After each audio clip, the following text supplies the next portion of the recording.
அஸ்ஸலாமு அலைக்கும். இந்த வீடியோவில் நபி ஸல்லல்லாஹு அலைஹி வஸல்லம் அவர்கள் நோன்பு வைக்கும் போதும் நோன்பு திறக்கும் போது என்ன உணவு சாப்பிட்டார்கள் அதை பற்றி பார்ப்போம். அதற்கு முன்பு இந்த வீடியோவை இப்லீஸ் பார்க்க விடாமல் தடுப்பான். அதனால் அவனை எதிர்த்து அல்லாஹு அக்பர் என்று கமெண்ட் செய்து லைக் செய்து சப்ஸ்கிரைப் செய்யவும். முதலில் புதிய பேரிச்சம்பழம் கொண்டு நோன்பை திறப்பார்கள்.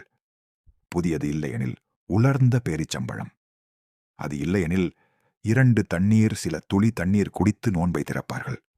இது பற்றிய ஹதீஸ். நபி ஸல்லல்லாஹு அலைஹி வஸல்லம் அவர்கள் பேரிச்சம் கிடைக்கவில்லை என்றால் தண்ணீரால் நோன்பை திறக்குங்கள், அது தூய்மையானது என்று கூறியதாக அறிவிக்கப்படுகிறது. சஹூர் நோன்பு தொடங்கும் முன் உணவு. நபி ஸல்லல்லாஹு அலைஹி வஸல்லம் அவர்கள் சஹூர் உணவை மிகவும் முக்கியமாக எடுத்துக்கொண்டார்கள். 1. பேரிச்சம்பழம். முஃபமினின் சிறந்த சஹூர் பேரிச்சம் என்று அவர்கள் கூறியுள்ளனர். 2. எளிய உணவு. அவர்கள் மிக எளிமையாக உண்பார்கள். சிறிது உணவு, சில நேரங்களில் பால், தண்ணீர் போன்றவை. முக்கியமான பாடம்.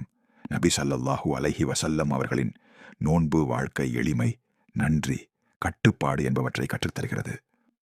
அவர்கள் வயிறு நிரம்ப சாப்பிடவில்லை. மனிதன் தனது வயிறை 3 பகுதியாக பிரிக்க வேண்டும். ஒரு பகுதி உணவு, ஒரு பகுதி தண்ணீர், ஒரு பகுதி காற்று என்று அவர்கள் அறிவுறுத்தினர். நாம் என்ன கற்க வேண்டும்? நோன்பை பேரிச்சம் மற்றும் தண்ணீரால் திறப்பது சுன்னத்.